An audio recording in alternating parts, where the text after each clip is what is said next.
Hello everyone, and welcome to ACS's 4th annual TEDx Youth event. Thank you so much for being here tonight and supporting all of our speakers. My name is McKaylee Kellison, and I'm the head organizer and your host for tonight's event. Before we get started, I'd like to show you a quick video explaining what TEDx is all about. Welcome to something special. Welcome to TEDx. This TEDx event is part of a global conversation that takes place every day in every corner of the world. In schools, in theaters, in workplaces, even in prisons, people gather to hear the best ideas bubbling up in their communities. More than 3,000 TEDx events are held every year in 170 countries. It's a remarkable thing. TEDx events are self-organized under a license from TED, a non-profit organization devoted to discovering and sharing powerful ideas in the form of TED Talks. It's not TED itself, but your local TEDx team of volunteers that has done all the work to put on today's event, including booking all of the speakers. It's this team's ideas, dedication, and time that have made this possible. We really hope today's program sparks an exciting conversation. This is a day for curiosity and for skepticism, for inspiration and for action. The more you enter into it, the more you will take out. And now, on with the show.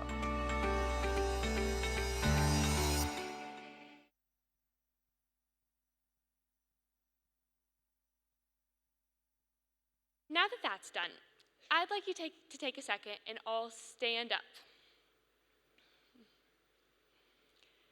Now, carefully, jump up and down 5 times. And turn around in a circle twice. Phew, that was a lot. You can sit back down now, but I have one more thing I'd like you all to do. But you only have 5 seconds to do it. So take a look up at the screen. Ready, go. 5, 4, 3, 2, 1. And stop. Turn to the person next to you and explain to them what the mistake was. Did you find it?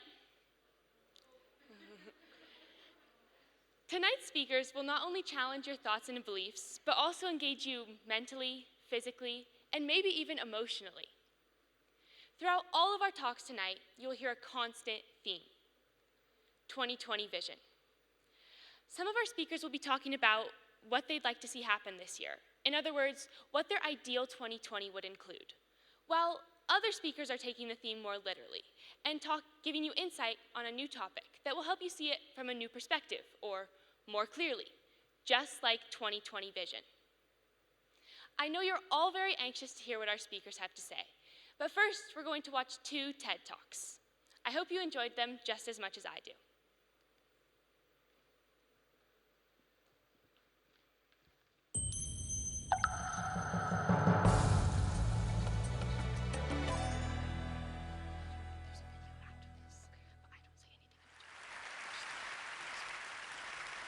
A few years ago, I felt like I was stuck in a rut. So I decided to follow in the footsteps of the great American philosopher, Morgan Spurlock, and try something new for 30 days. The idea is actually pretty simple. Think about something you've always wanted to add to your life and try it for the next 30 days. It turns out 30 days is just about the right amount of time to add a new habit or subtract a habit, like watching the news, from your life. There's a few things that I learned while doing these 30-day challenges. The first was, instead of the months flying by forgotten, the time was much more memorable. This was part of a challenge I did to take a picture every day for a month, and I remember exactly where I was and what I was doing that day. I also noticed that as I started to do more and harder 30-day challenges, my self-confidence grew. I went from desk-dwelling computer nerd to the kind of guy who bikes to work for fun. Even last year, I ended up hiking up Mount Kilimanjaro, the highest mountain in Africa. I would never have been that adventurous before I started my 30-day challenges. I also figured out that if you really want something badly enough, you can do anything for 30 days. Have you ever wanted to write a novel? Every November, tens of thousands of people try to write their own 50,000-word novel from scratch in 30 days. It turns out, all you have to do is write 1,667 words a day for a month. So I did. By the way, the secret is not to go to sleep until you've written your words for the day. You might be sleep deprived, but you'll finish your novel. Now, is my book the next great American novel? No, I wrote it in a month. It's awful. But for the rest of my life, if I meet John Hodgman at a TED party, I don't have to say, I'm a computer scientist. No. If I want to, I can say, I'm a novelist. So here's one last thing I'd like to mention. I learned that when I made small, sustainable changes, things I could keep doing, they were more likely to stick. There's nothing wrong with big, crazy challenges. In fact, they're a ton of fun, but they're less likely to stick. When I gave up sugar for 30 days, day 31 looked like this. So here's my question to you. What are you waiting for? I guarantee you the next 30 days are going to pass whether you like it or not. So why not think about something you have always wanted to try and give it a shot for the next 30 days? Thanks.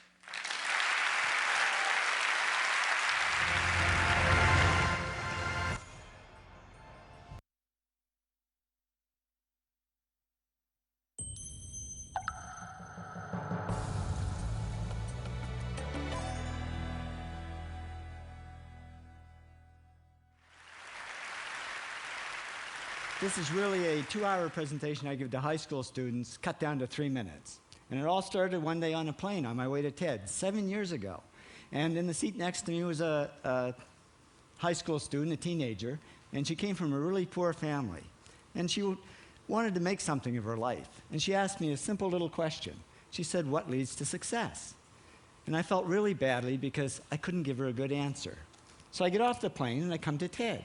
And I think, geez, I'm in the middle of a room of successful people. So why don't I ask them what helped them succeed and pass it on to kids? So here we are, 7 years, 500 interviews later, and I'm going to tell you what really leads to success and makes TEDsters tick. And the first thing is passion. Freeman Thomas says, "I'm driven by my passion." TEDsters do it for love, they don't do it for money. Carol Coletta says, "I would pay someone to do what I do." And the interesting thing is, if you do it for love, the money comes anyway. Work. Rupert Murdoch said to me, "It's all hard work. Nothing comes easily, but I have a lot of fun." Did he say fun, Rupert? Yes. TEDsters do have fun working, and they work hard. I figured they're not workaholics, they're workaholics. Good. Alex Garden says, to be successful, put your nose down in something and get damn good at it. There's no magic, it's practice, practice, practice. And it's focus. Norman Jewison said to me, I think it all has to do with focusing yourself on one thing. And push. David Gallo says, push yourself. Physically, mentally, you've got to push, push, push. You got to push through shyness and self-doubt. Goldie Hawn says, I always had self-doubts. I wasn't good enough, I wasn't smart enough, I didn't think I'd make it. Now, it's not always easy to push yourself, and that's why they invented mothers. Frank Gehry said to me, my mother pushed me. Serve. Sherwin Nuland says it was a privilege to serve as a doctor. Now, a lot of kids tell me they want to be millionaires, and the first thing I say to them is, okay, well, you can't serve yourself. You got to serve others something of value, because that's the way people really get rich. Ideas. TEDster Bill Gates says, I had an idea. Founding the first microcomputer software company. I'd say it was a pretty good idea. And there's no magic to creativity and coming up with ideas. It's just doing some very simple things. And I give lots of evidence. Persist. Joe Kraus says persistence is the #1 reason for our success. You got to persist through failure. You got to persist through crap, which of course means criticism, rejection, assholes, and pressure. So the answer to this question is simple. Pay $4,000 and come to TED. Or failing that, do the 8 things, and trust me, these are the big 8 things that lead to success. Thank you, TEDsters, for all your interviews.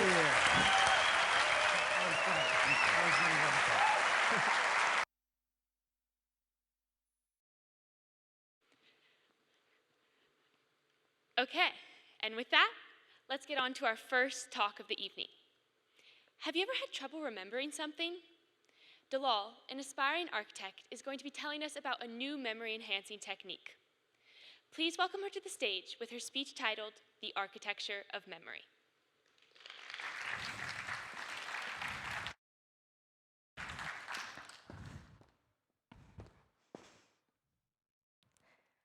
One evening, I was studying for my physics exam.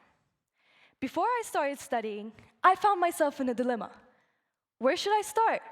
With practice tests, review my notes, or should I just go over the labs we have done in class? This wasted a lot of my study time. I barely accomplished anything.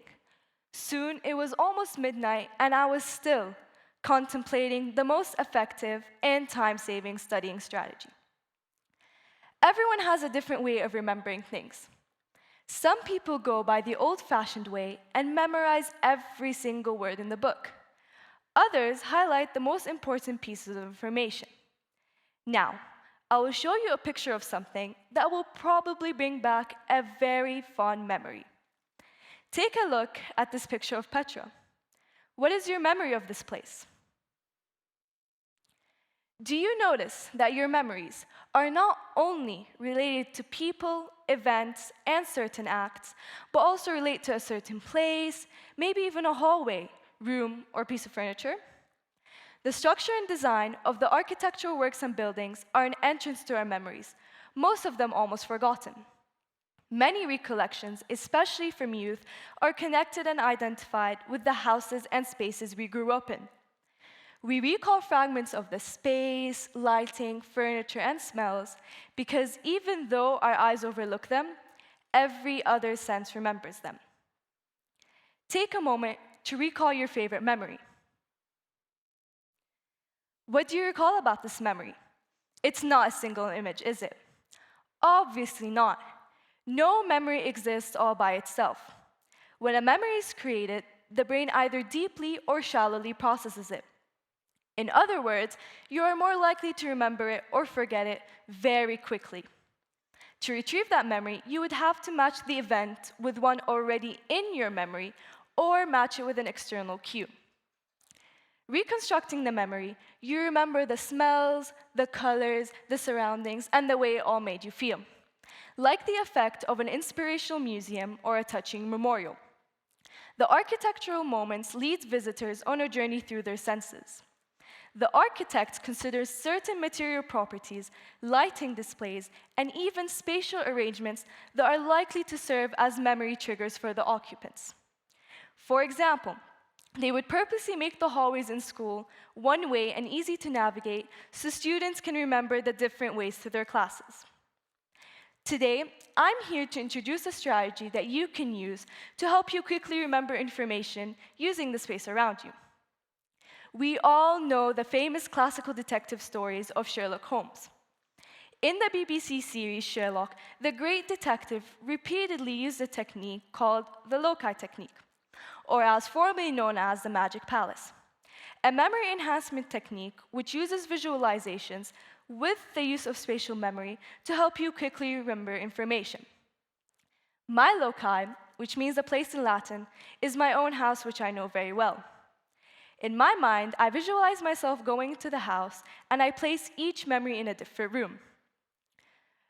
For example, I struggle to remember the linear momentum conservation equation in physics without messing up. Well, now I see myself going to the guest room, and I can imagine the equation up on the wall. The equation is m1v1 initial plus m2u2 initial equals m1v1 final plus m2u2 final. Now, a loci can be anything you want to visualize. Most people visualize a route they know very well, and they place each memory along the route. How about you give it a try? I'm going to give you 3 complicated names, and you're going to place them somewhere in your loci. After that, you will turn to the person next to you, and you will try to recall all 3 names. Take a moment to find your loci. Here are the 3 names: Aphrodite, Mirabella, Concordia. After you've placed them somewhere in your loci, turn to the person next to you and try to mention as many names as possible.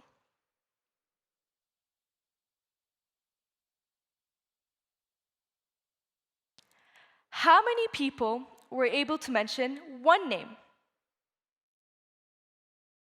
2 names? 3 names? Quickly remembering at least one of those names is a huge step to being able to train your mind to remember more effectively. There is no correlation between intelligence and the use of this memory technique. But the more the technique is practiced, the more and more embedded your mind palace becomes, and you'll find yourself being able to remember much more information. In a study, researchers picked random strangers walking in the street and gave them a list of 72 random words to memorize, almost the same amount of people in this theater. I mean, how cool would it be to memorize every single name in this theater? Well, without the loci technique, the strangers memorized an average of 26 words, missing 46. But after learning the loci technique, the average boosted to 62 words, only missing about 10. From 26 to 62 words, that's a big difference. If you found that impressive, Janja Wintersoul, a triple world record memory-holding athlete, was featured in the Netflix series The Mind Explained, which I 100% would recommend watching.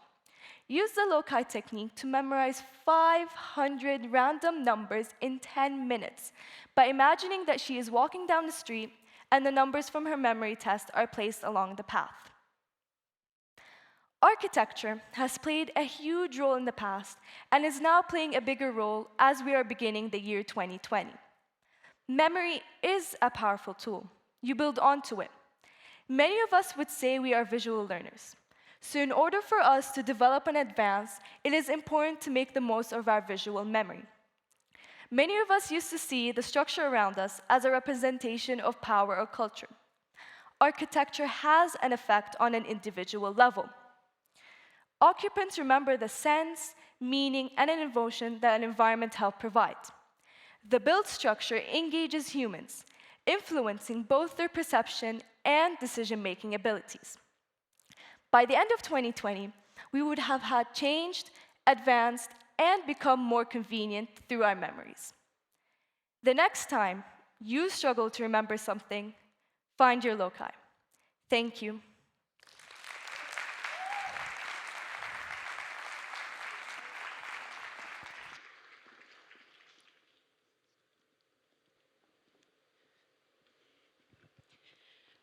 Our next speech is titled, The Other Paths in Life. Our speaker, Joop, will be talking about how we can break away from the mold of attending university and what other paths there are to pursue in life.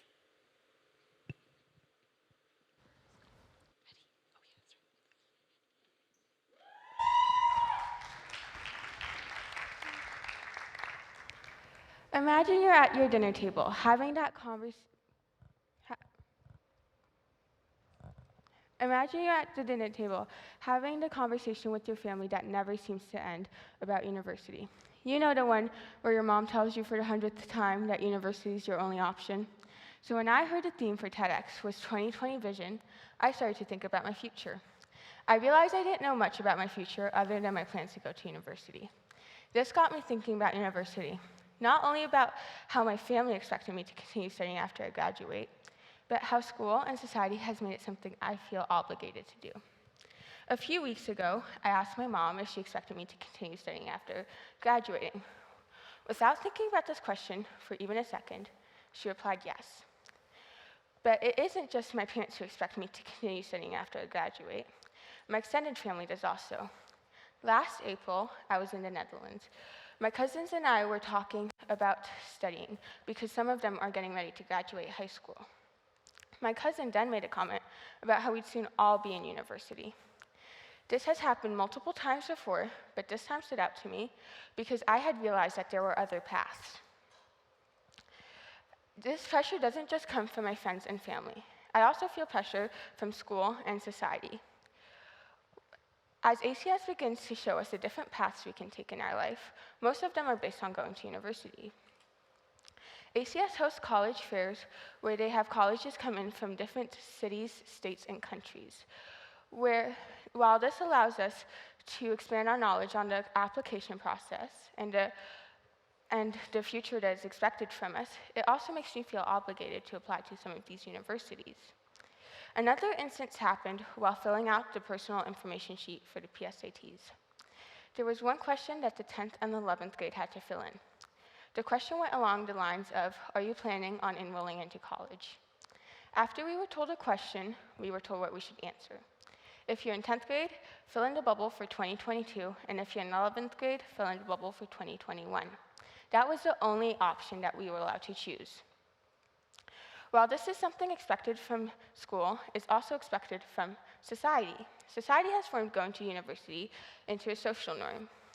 So the difference isn't between whether or not you decide to go to university, it's between which university you decide to go to.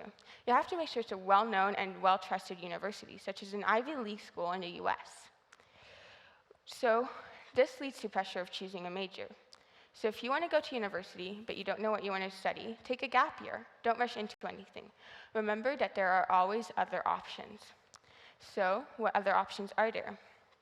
For starters, you could go into a beginner levels job, such as going into McDonald's, Amazon, Walmart, or Nordstrom. Or you could go into becoming a teaching assistant, a personal assistant, or a marketing assistant. You could also go into becoming a real estate agent or do online jobs.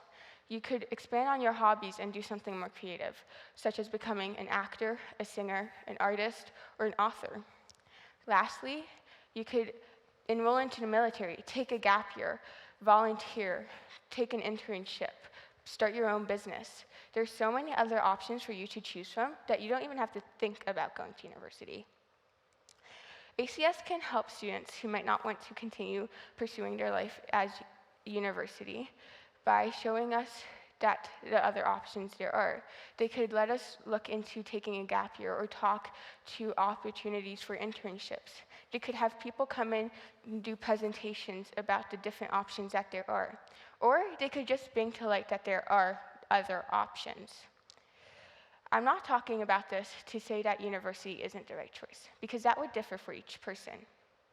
I'm talking about this to say that university isn't the only choice, that there are other choices for you, that you have to choose your own future. You can't let other people decide your future for you. So if your future is going to university, then you should go to university. But if it's not, then choose your own future. Thank you.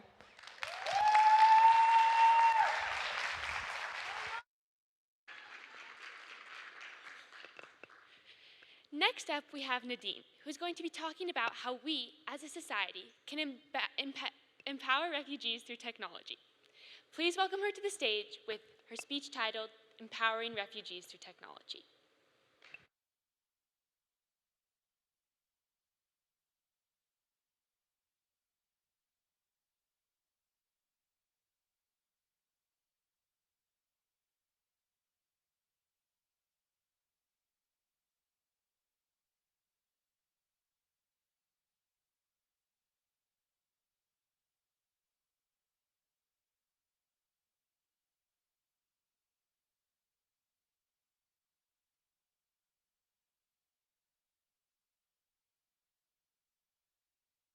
I'm going to be talking about empowering refugees through technology.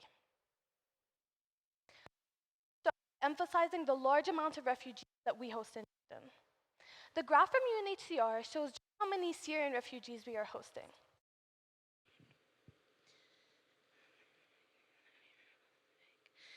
The red part of the graph shows how many refugees are living in urban, semi-urban, and rural areas in Jordan. The population of people living in these circumstances is 545,542 people. The blue part of the graph shows how many people are living in refugee camps in Jordan. The total population of people living in refugee camps is 126,009 people. Now, thankfully, the blue part of the graph is much smaller than the red part, but we can't disregard its significance. We can't disregard these 126,000 people, for they are a part of our society, and they could potentially contribute to the advancement of Jordan. Technology should enable refugees to make use of the potential that they have. With the help of technology, refugees will be able to make meaningful, helpful, and transformative contributions to their independent lives as well as to their society. Through technology, we should be providing refugees with the tools that they need in order to create these technological solutions. We should also be providing refugees with technological solutions, and we should be working with refugees in order to create solutions. Firstly, we should be providing refugees with solutions. Now, how can we do this? Well, last year, I went to the Jordan Design Week, and I came across a room that was specifically showcasing a pen. And at first, I was really confused as to why it was of importance in the gallery. But then I learned that the pen was equipped with a 3D printed pen topper that had an LED light and a battery attached. This technological invention was made for the refugees in the children in the refugee camps. It allowed them to do their homework and read when there were frequent interruptions with electricity in the camp. This simple technological invention was able to make refugees be able to read and do their homework much more efficiently. This is the LED pen topper. Another invention that I saw in the gallery was a microscope that was low cost and partially 3D printed. The microscope was made for refugees and even college students and university students, and it allowed them to study biology and basic cellular structures. In fact, the microscope was made for classes themselves, and it had multiple ports in it that can be plugged into a laptop and displayed on a screen like this one. Innovative technological solutions can help refugees leapfrog challenges and improve their livelihood security. And it is part of our job to ensure that all refugees have the opportunity to make these technological solutions.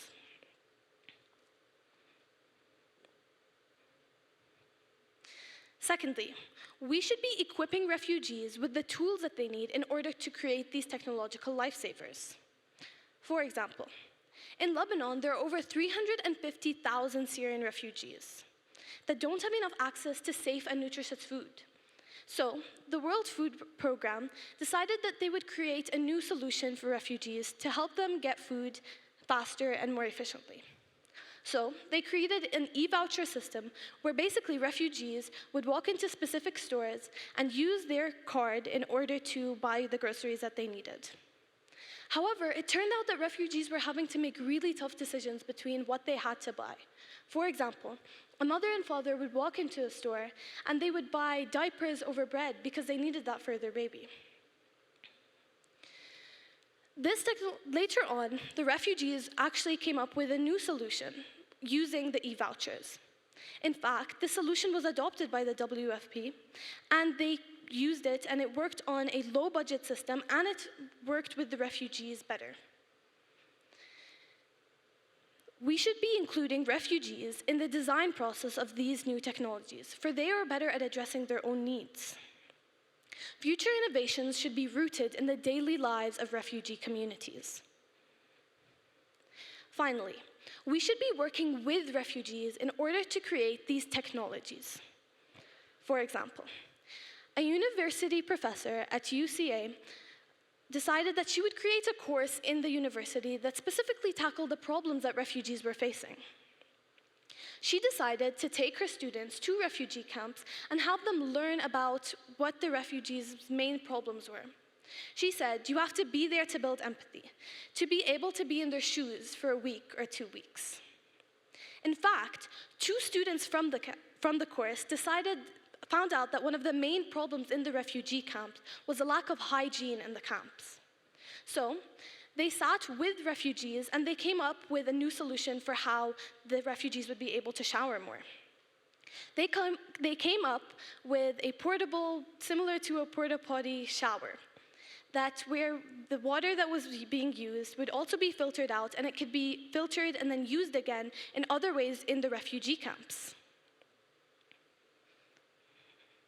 Innovative technological solutions can help refugees leapfrog challenges, and it is part of our job to ensure that every refugee has the opportunity to thrive. We should be providing refugees with technological solutions. We should be equipping them with the tools that they need in order to create these solutions. And we should be working with refugees in order to create new solutions. As we move into 2020, the vision is that we can bridge the gap between our society and theirs simply with technology. Thank you.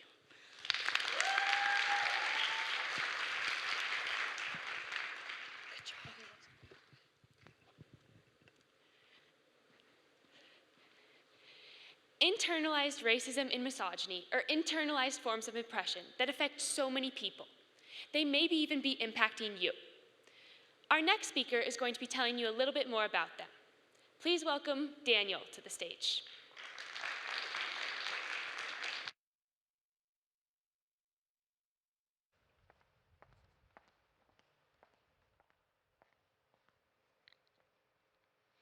When I was just a kid, I went to a strict and conservative Catholic school. It was located in the middle of nowhere, surrounded by cornfields. You might suppose that such a place would provide for a simple, calm, and easy lifestyle. However, this was definitely not the case for me. I found myself one of the only Arab boys in small-town America. I was unaware that the region where I came from was engulfed in major wars.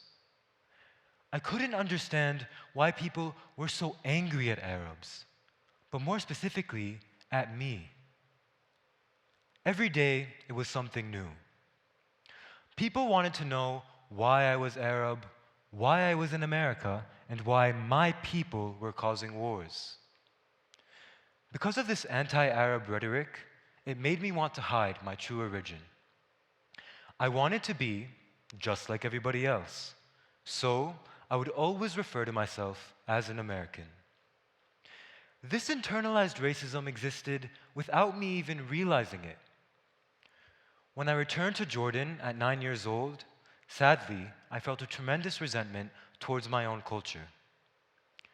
I spent that year struggling with my identity. I was astonished that my All-American act was no longer necessary. I was surrounded by people who were proud of being Arab. I was finally allowed to be myself and be proud of that. But unfortunately, these negative experiences still lingered. This horrible feeling that I was feeling was internalized racism. Internalized racism is a form of internalized oppression, defined by sociologist Karen D. Pike as the internalization of racial oppression by the racially subordinated. In the same way, there is also something called internalized misogyny, defined by Nina Cherry as situations when women project sexist ideas onto other women, and even onto themselves. I'd like to begin with internalized racism. We all know that racism is a dangerous threat to this world. Time and time again, senselessly, people have been judged based on preconceived ideas. In the last decade, efforts to combat racism have thrived through various campaigns and movements. As we enter this new decade in 2020, we need to undergo efforts to combat internalized racism that people have towards themselves as a result of experiencing discrimination from others. We also shouldn't be ashamed to admit that we've held on to what we've been exposed to in a world that can be so harsh and unforgiving. So, how do we acquire internalized racism? One way is by being victimized in society. For instance, when a foreigner is thought of as a victim of racism in a certain country, they internalize these thoughts. This means that they develop ideas, beliefs, actions, and behaviors that support or collude with racism directly. Just as racism results in the system of structural advantage called white privilege, internalized racism results in a structural disadvantage that causes people who have experienced racial or gender discrimination to comply with what they have been told about themselves. This is further amplified by society's way of constantly undermining and discouraging the power of people and communities, miring people in their own oppression. It's a painful thing to recognize that people have affected you in a way so negatively that you hold on to ideas about yourself that aren't true. People believing these ideas may be thought of as unethical. However, let's apply that logic somewhere else. If a child were to be a victim of abuse, would we blame them for feeling weak? No, we wouldn't, because they didn't put that upon themselves. They were treated in a way that wasn't fair. And when that happens, the only way you feel you can justify receiving that kind of treatment is to somehow find a way to blame yourself. This internal struggle is one that victims of internalized racism and misogyny experience on the regular. When you have been name-called and stereotyped, the only way you feel you can justify those cruel actions is to blame yourself, to believe that you are what they say you are. While I have not personally experienced internalized misogyny, the women in my life have shown me that internalized misogyny often has a very similar impact as internalized racism.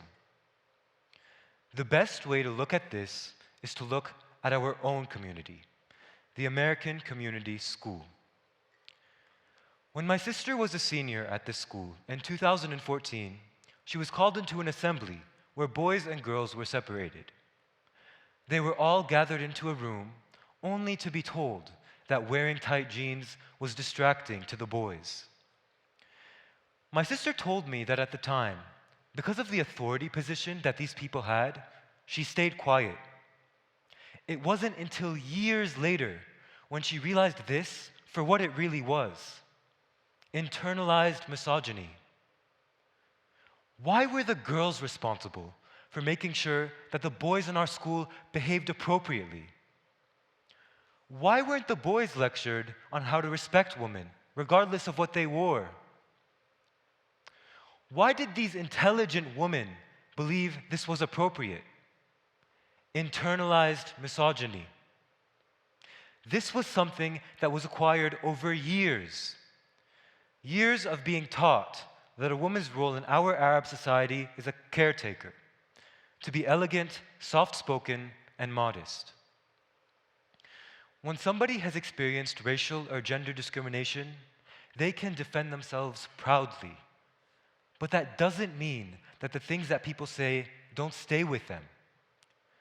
As we enter this new decade in 2020, we need to acknowledge that people do hold on to internalized forms of racism and misogyny, and that we should help them overcome these struggles from a place of understanding rather than shame. As someone who has broken through that barrier of self-loathing, I want to be a catalyst for change in making the topic of internalized racism and misogyny no longer a taboo one. We need to work through the fact that we've held on to what we've been exposed to in a world that can be so dark. Without working through this, we could spend the rest of our lives believing the hatred that we've been surrounded with. We must make a choice as a society and as people who have experienced racial or gender discrimination to let go of the narratives given to us and write the script for ourselves. Thank you.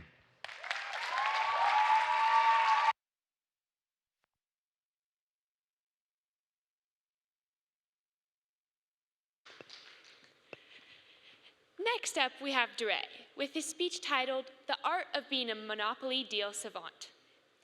His speech is for those of you who totally knew you should have done that one thing that one time. Maybe it's time to start owning up to the fact that you couldn't have known better.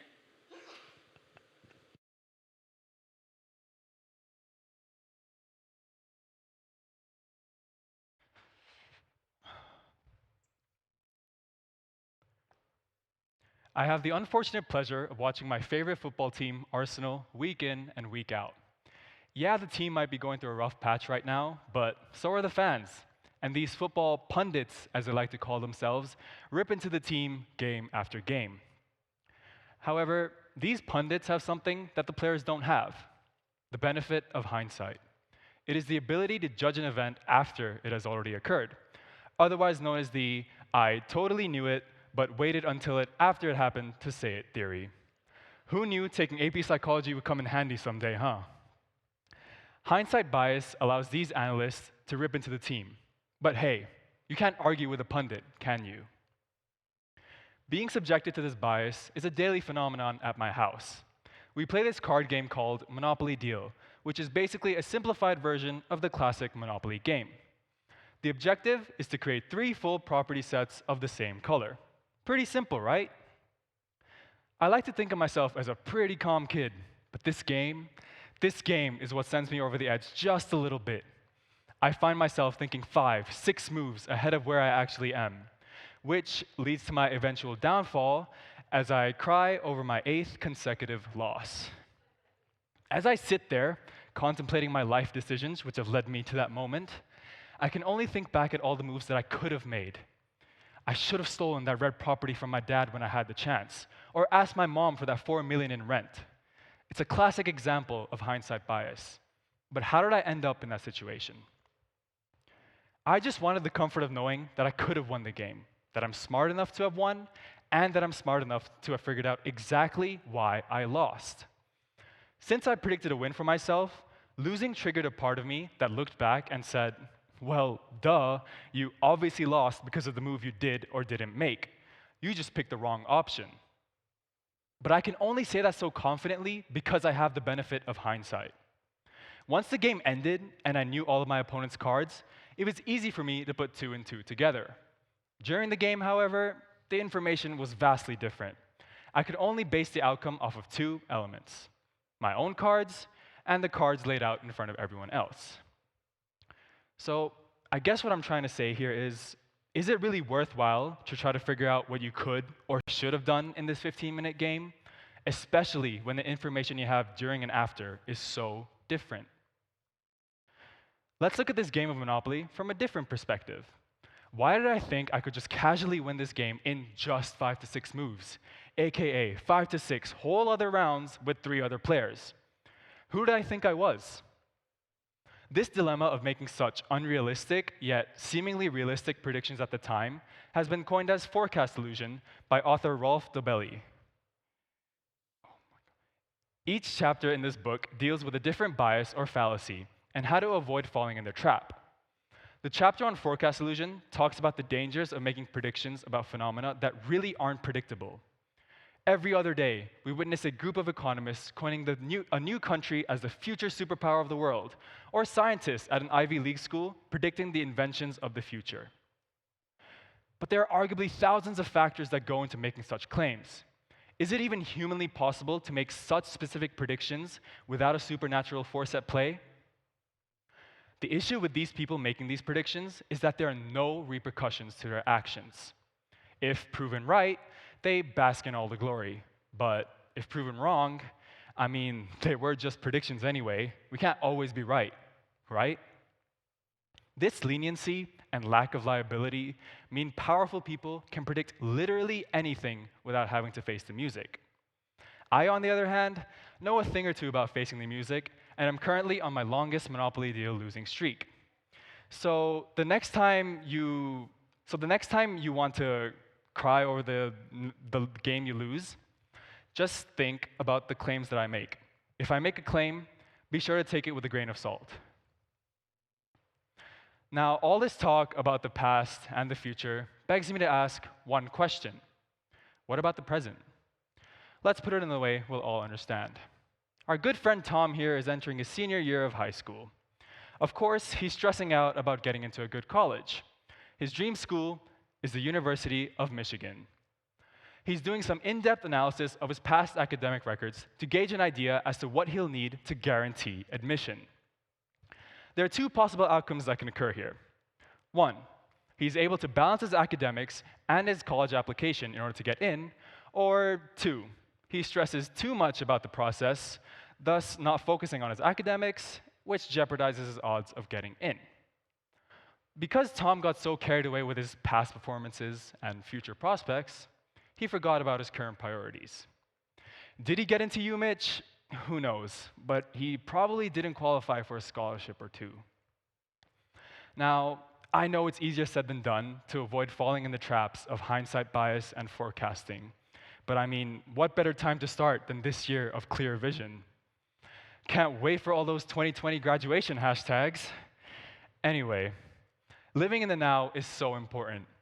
And as cheesy as it sounds, all those live, laugh, love posters we see have to amount to something. So why not associate the 2020 vision with the present and just focus on what needs to be done now? I promise you, the clearer the world is around us now, the more attainable our future goals will seem. So the next time you don't want to talk to your sister anymore because she beat you for the 4th game in a row, instead of plotting your revenge or crying about the past, maybe it's time for you to admit the Monopoly deal just isn't really your game. Thank you.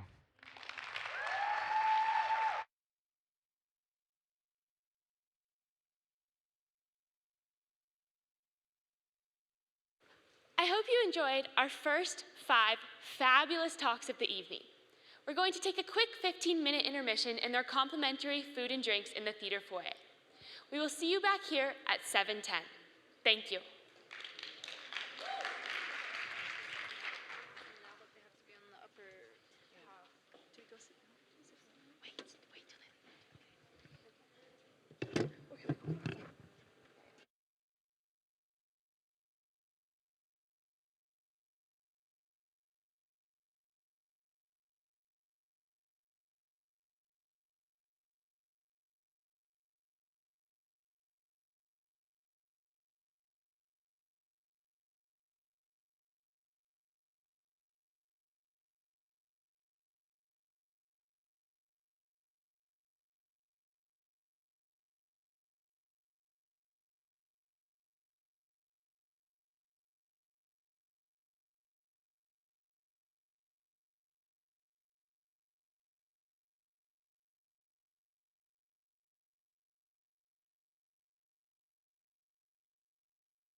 Welcome back. Next up, we have Robert, who is going to be giving us some new insight on financial literacy through the stories of his great-great-grandfather. Please give him a big round of applause as we welcome him to the stage.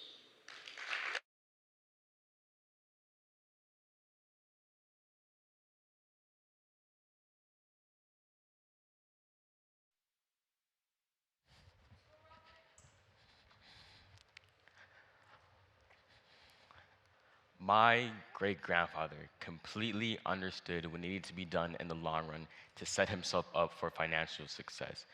And I am proud to have a great grandfather who has not only served as my inspiration, but my reason for standing here today to talk about finance. So, just a little bit about my great grandfather. My great grandfather, he was born in 1925 in Cuero, Texas, a small agricultural town. And at the age of 19, he and his family then moved down to San Antonio, Texas. My great-grandfather, in his middle career, he went to go serve at Randolph Air Force Base, but before this, he served in the US Army as a private during the Korean War. In his middle career, my grandfather was employed at Randolph Air Force Base for a number of 25 years, and he retired from the civil services in July of 1974. Now, with a wife and 5 daughters, Howard Wesley Crockett became self-made, teaching himself electrical trades and running a small business installing air conditioners and ceiling fans.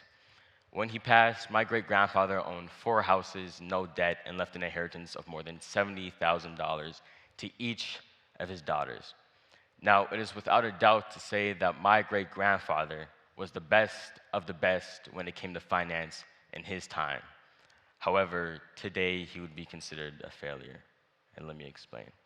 See, whoever told you that working bit by bit and saving your money will get you to your later retirement absolutely lied to you. See, the method of saving a portion of your disposable income for your later use absolutely worked in my great-grandfather's time period, which is why he amazingly saved 25% and lived off of 75%.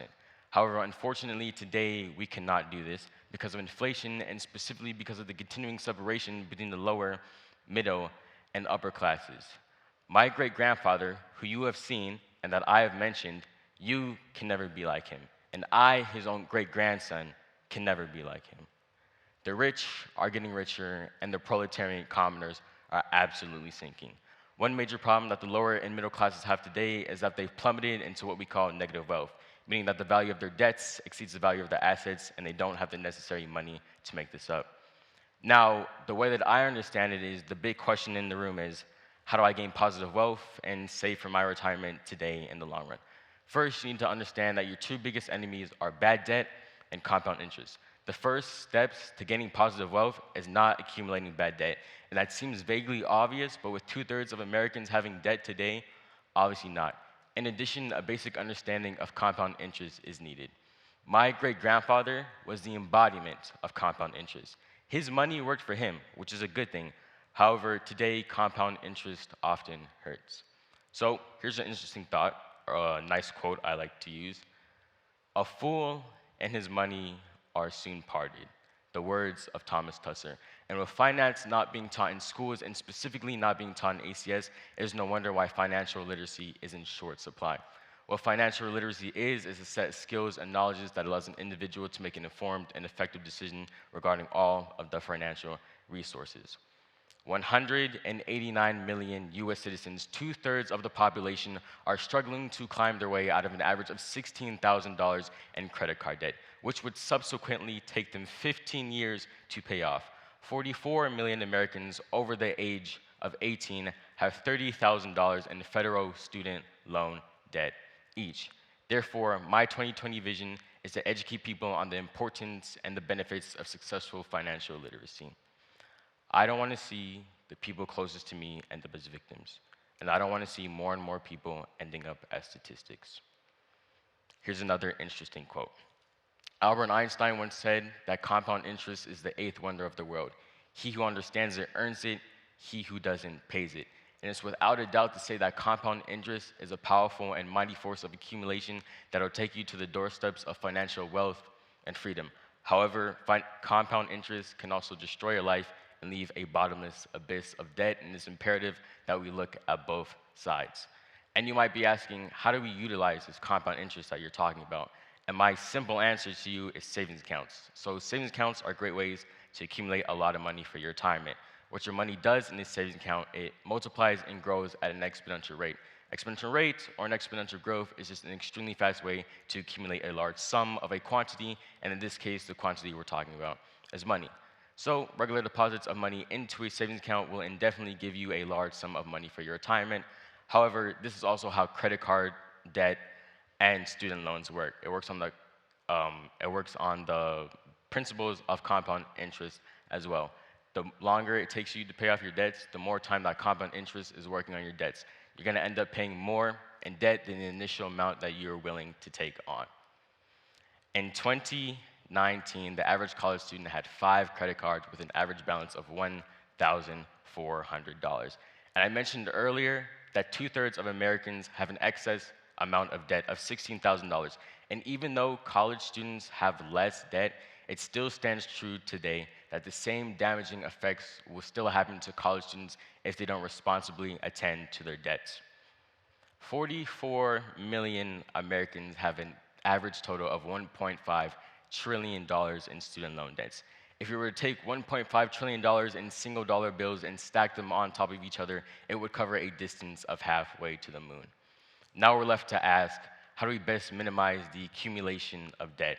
First, we need to start by taking hold of our early selves. No more than 1 credit card is needed as a college student, and the balance on that should be paid off monthly. In addition, we can't overextend our resources trying to pay for higher education that are out of our price ranges. If I could afford a Toyota Corolla, would it be sensible for me to buy a Ferrari and enter into debt for it? And my simple answer to you is no, it wouldn't be sensible.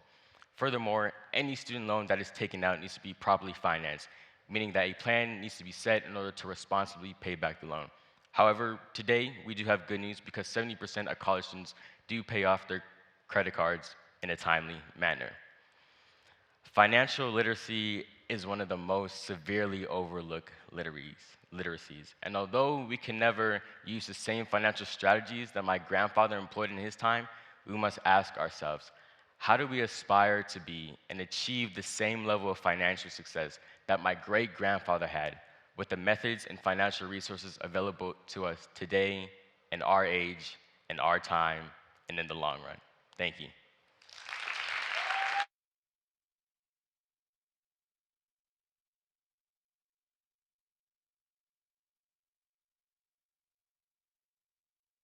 Many members of our community often complain about the difficulties of living in Jordan and leave. But have we ever considered staying and working to make Jordan a better place for ourselves and others? Please help me welcome to the stage Muna, who's going to be telling us about it in her speech titled, "It's Time to Give Back."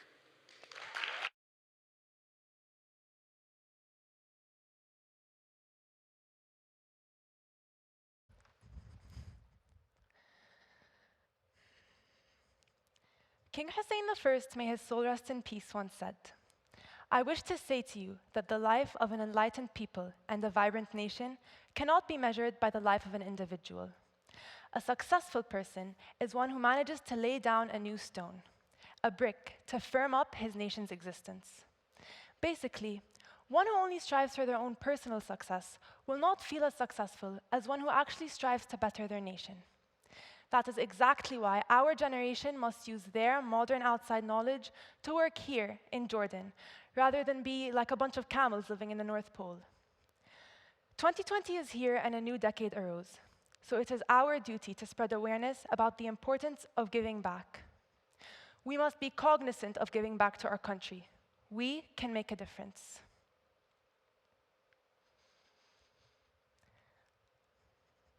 If you've ever heard of the phrase brain drain, you can obviously hear the negative connotation to it. The brain drain theory was founded by Dadaba Nairoji in 1867 and discusses how highly educated intellectuals leave their country to go work in other developed regions. And unfortunately, this is applicable to Jordan. I dug deeper into the web, and it didn't really come to my surprise to find that 45% of Jordanians have left Jordan to go work in the other developed regions. So basically, brain drain is already applicable to Jordan, as almost half of the population plans to leave. But we need to pop the bubble we're living in and focus. Because working in other countries isn't all gold-paved streets and treasure chests. We are better off working from our own homes while benefiting our heritage at the same time, rather than working to develop others.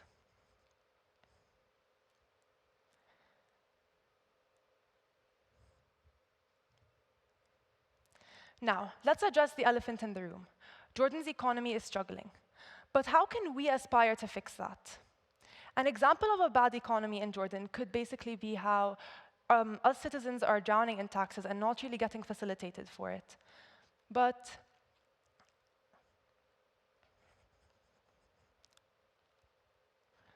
have we ever just stopped and thought to ourselves, how can we contribute to bettering the economy, rather than tossing all the blame on the government, packing up and leaving? The famous Lebanese writer Gibran Khalil Gibran once said, "Are you a politician asking what your country can do for you? Or a zealous one asking what you can do for your country? If you are the first, then you are a parasite. If you are the second, then you are an oasis in the desert." Hence, we should start shifting our ways of thinking into saying we should do more for our country, rather than saying our country should do more for us. And all of that can be accomplished through our decision on staying. If more people stayed and aspired to change their ways of thinking, then I would probably be the last person to give a talk on this topic. And lastly, not only does working in Jordan give you all of these opportunities, but also the opportunity to pay back and forward. And here's how. If you lived in Jordan, spent any of your life in Jordan, or are Jordanian, you were fed by a Jordanian farmer who harvested their crops on Jordanian soil. You bathed and drank from Jordan's water sources, despite the scarce water we have already. And you slept peacefully at night and went about your days, while Jordan's military protected you at the borders. So the least we can do is come back for a couple of years and just pay Jordan back for all its generosity. And if that didn't convince you, then fine. But don't you want to pay forward for your children and their children to live sanely and safely? I mean, if you are willing to live in Jordan, it is already beautifully secure. But if a harsher economy and less employment comes into play, then that could change. So at least pay forward for the future generations. Now, of course, I do recognize the issues. The region is turbulent, most of the people in our social circles left, and some perceive the government as corrupt. Despite that, we need to be patient, because once we stop complaining and start putting our energy into actually benefiting the economy and trying to work towards what's bothering us, that is exactly when we will start to see an upward trend. 2020 is here, and a new decade arose. So it's our country's 2020 is here, and the years are advancing. So our country must advance as well. And in order to do so, we must work to advance it. So what do you say we all stick around for a while and show Jordan what we have to offer? Thank you.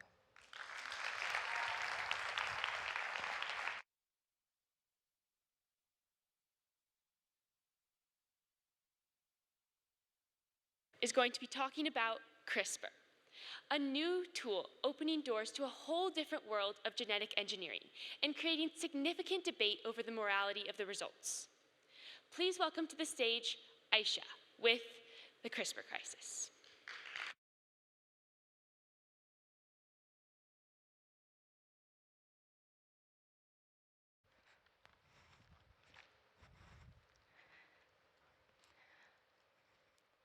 Designer babies. You hear that and you think, that's weird. Babies with upgrades. That's right, upgrades. Parents picking desired traits, intelligence, height, athleticism, and the list goes on and on. This genetically modified human may even be healthier than you, than your generation. And you're probably thinking to yourself right now, oh well, she's going to tell us about the far, far away sci-fi future. But in reality, this is really possible for us just a few years from now. It all starts with CRISPR technology, a simple yet powerful tool for editing genomes. It allows researchers to easily alter DNA sequences and modify gene functions.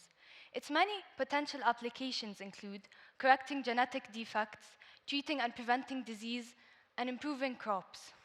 So what is it? It focuses on a certain spot in the DNA and rewrites the genetic code in that location. With healthier genetically modified humans, governments are definitely going to take interest in the genetic modification and will encourage its root. This year, in 2020, predictions are made that the following innovative technologies will continue to evolve, improve, and be adopted by many more clinical laboratories around the world to advance patient care, including the use of CRISPR for molecular diagnostic and therapeutic applications. Sure, I wouldn't have minded to be taller with a better singing voice. That was my reaction when I first heard of CRISPR, thinking, what if they designed my cousin Zaina to be injury resistant? Then she would have continued track and became a world champion runner. But then I realized that wasn't exactly the case. After I did some research and discovered the risks and unethical aspects of modifying genetics, more than just increased narcissism and aggressiveness, I decided to bring it to your attention. While human embryos in China were modified to prevent HIV, as you may have heard in the news recently, He Jiankhu, the Chinese scientist, on the 25th of November in 2018, reported the creation of genetically modified human embryos. This was the first time, and he did it using CRISPR. And it isn't hard to imagine how these new technologies could be placed in the hands of racist, eugenicistic, or genocidal governments of the future. At the same time, we must avoid the trap of becoming completely opposed to this new fascinating technology. And to avoid the trap of technocracy, humans must govern technology, not the reverse. These new biotechnologies hold the potential to cure and prevent disease, to promote human flourishing, but only if the deployment of technology is governed by morality. Thank you.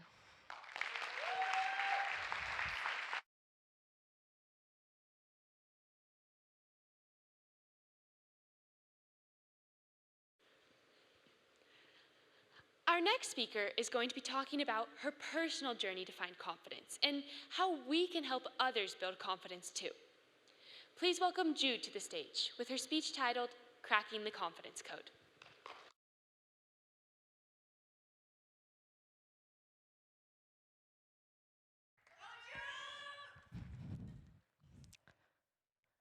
Teachers.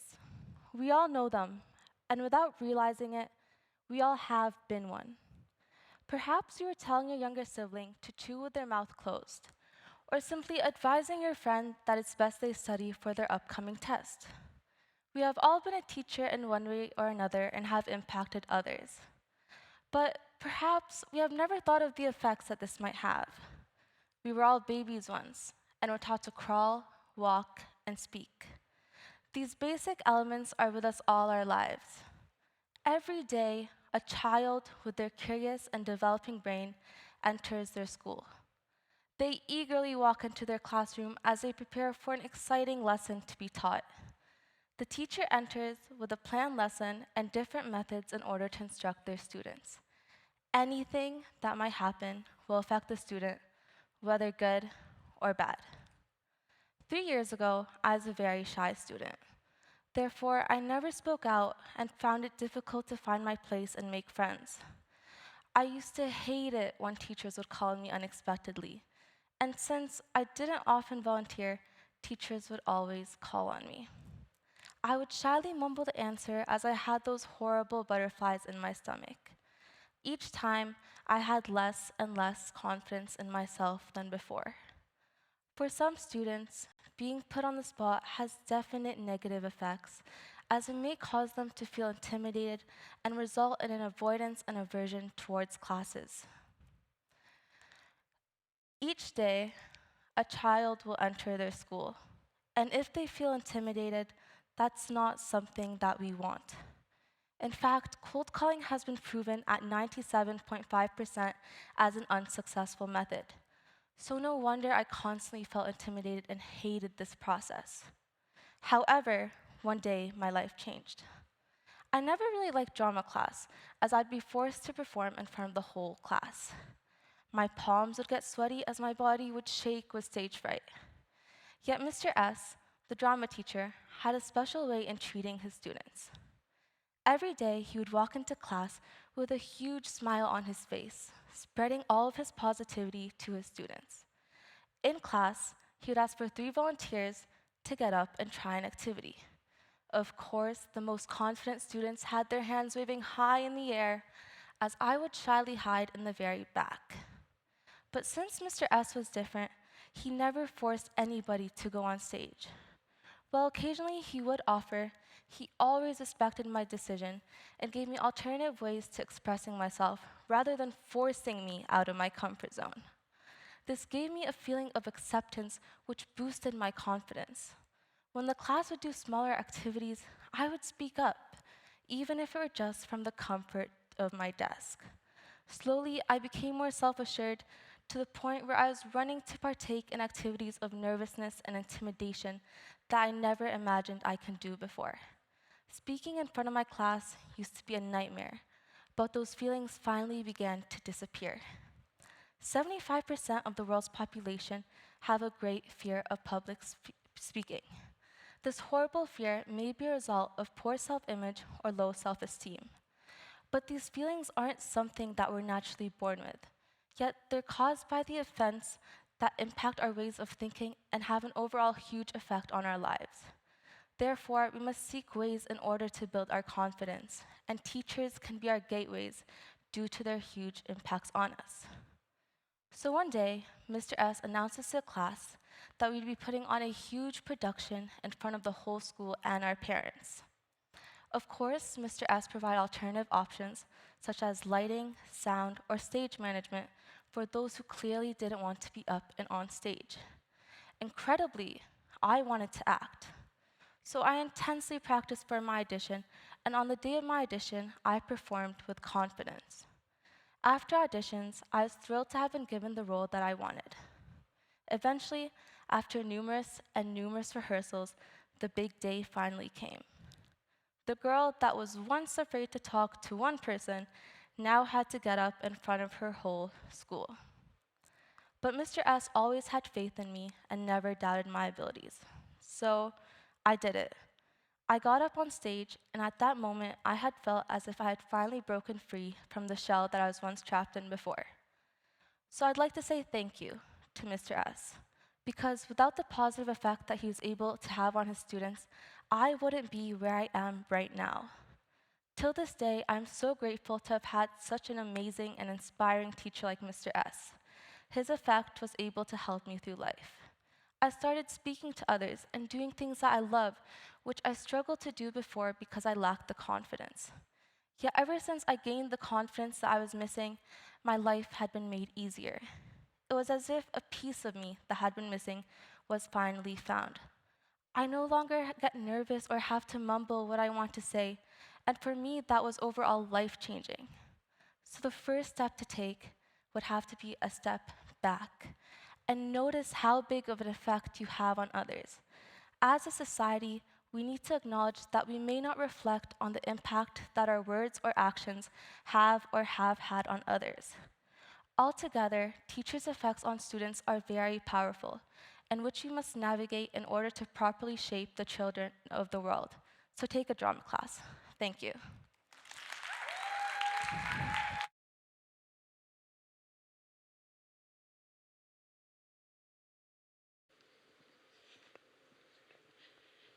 Some people have an irrational fear of spiders or heights. But have you ever heard of the irrational fear of change? Please welcome to the stage Laura, who's going to be telling us about the phobia of liquid modernity that is becoming more and more common in our lives today.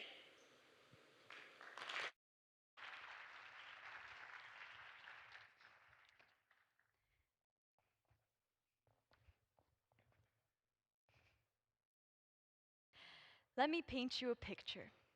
It's a humid day and you're walking in a deep, thick forest. You hear the sound of millions of particles of water hitting the surface of a river. The chirping of the birds is drowned out by the thunderous spitting of a towering waterfall. It's beautiful. You stand there admiring the constant change that nature sustains. You might want to put your hand in this stream of water, but what would that do? You wouldn't be able to stop the flow, because whatever you tried to do, the water would find its path, streaming around your hand and through your fingers. Liquid modernity is that constant flow of water. The sociologist Zygmunt Bauman originally coined this term to refer to our current world, where there are constant advancements and changes. This is different from solid modernity, which refers to traditions in Europe and North America in the late 18th and 19th centuries, involving developments in democracy and industry. Right now, our current world is constantly changing, with new technology at every corner and new medical discoveries crowding pages and pages of published journals. Recently, I was asked something that deeply impacted the way I saw change. A teacher once asked me, "What do you want to create in the future?" He explained, quoting Malcolm Gladwell, that successful innovation really depends on being in the right place at the right time. But what if we don't know when the right place or the right time is? It seems like stability has vanished.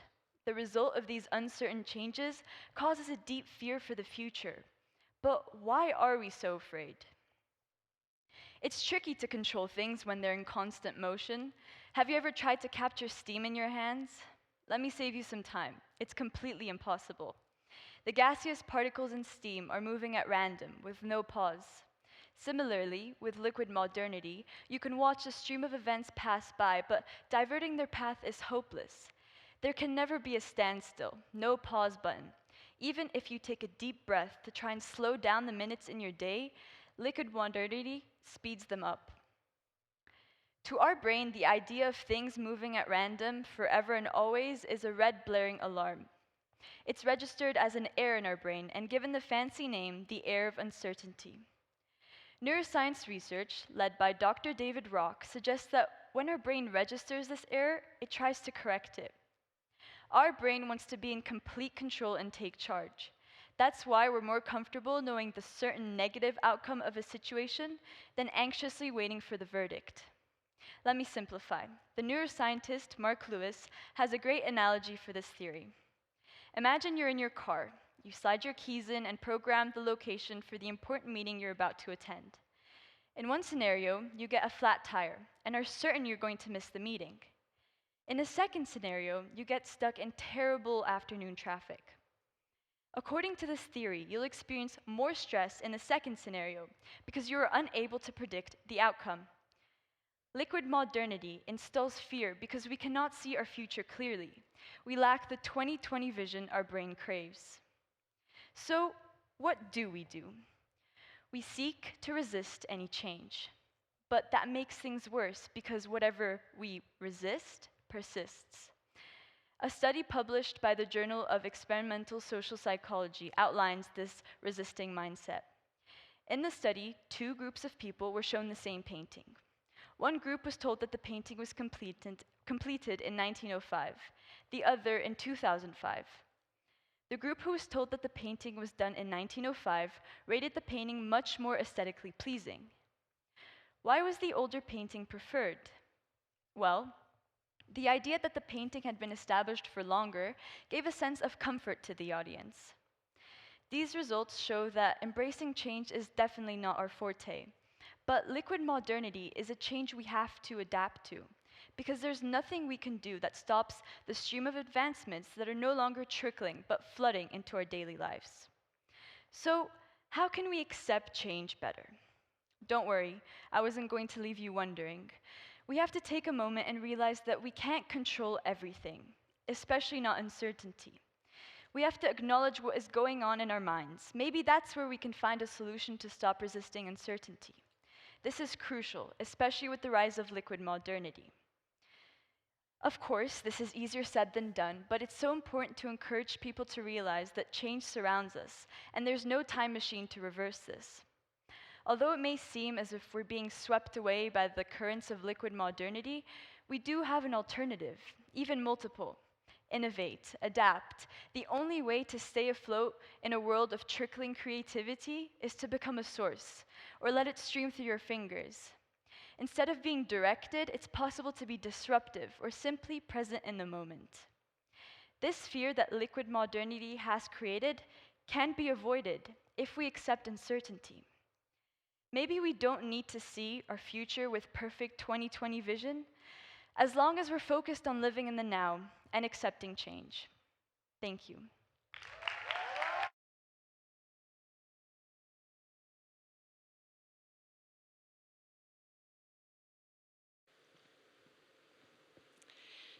That wraps up our final talk of the evening.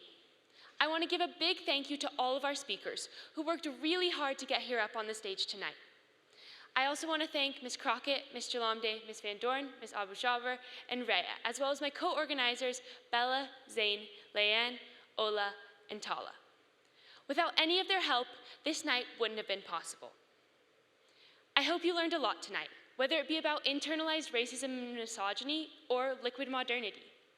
Before you go, there's complimentary cake in the theater foyer. Thank you so much for being here, and we hope to see you all again next year.